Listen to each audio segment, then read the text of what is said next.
Pada usia 5 tahun ayahnya meninggal. Pada usia 16 tahun ia berhenti sekolah. Pada usia 17 tahun dia kehilangan pekerjaan. Di antara usia 18 sampai ke 22 tahun ia menjadi kondektur kereta api dan gagal.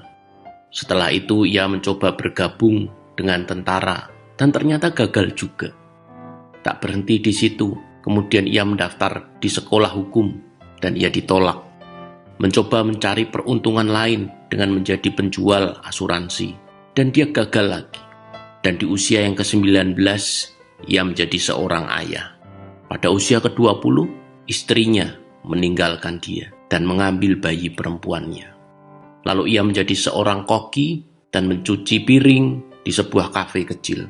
Dia gagal juga dalam upaya untuk menculik putrinya sendiri, yang akhirnya dia meyakinkan istrinya untuk bisa kembali kepadanya. Di usia 65, ia pensiun. Di hari pertama pensiunnya, ia mendapatkan cek dari pemerintah senilai $105 atau uang sekarang sekitar $1,5 juta. Dengan cek $105 itu, ia merasa bahwa pemerintah tidak dapat mencukupi akan kebutuhan hidupnya. Akhirnya, ia memutuskan untuk bunuh diri karena merasa tidak layak hidup lagi. Dia merasa menjadi seorang yang selalu gagal. Dia duduk di bawah pohon, menulis niatnya untuk bunuh diri. Tapi akhirnya, dia mengurungkan niat itu.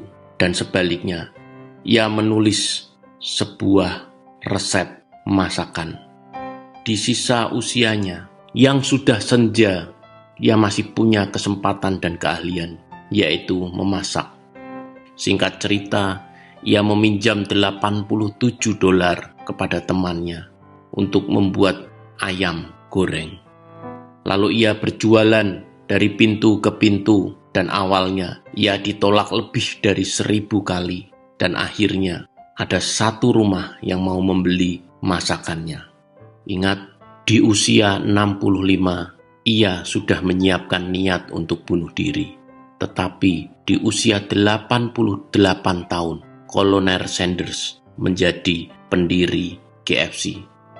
Ia menjadi bilioner dari usaha KFC-nya. Moral dari cerita ini adalah tidak ada kata terlambat untuk memulai sebuah awal. Yang paling penting dari semua itu adalah tentang mindset. Seberat apapun masalahnya, jangan pernah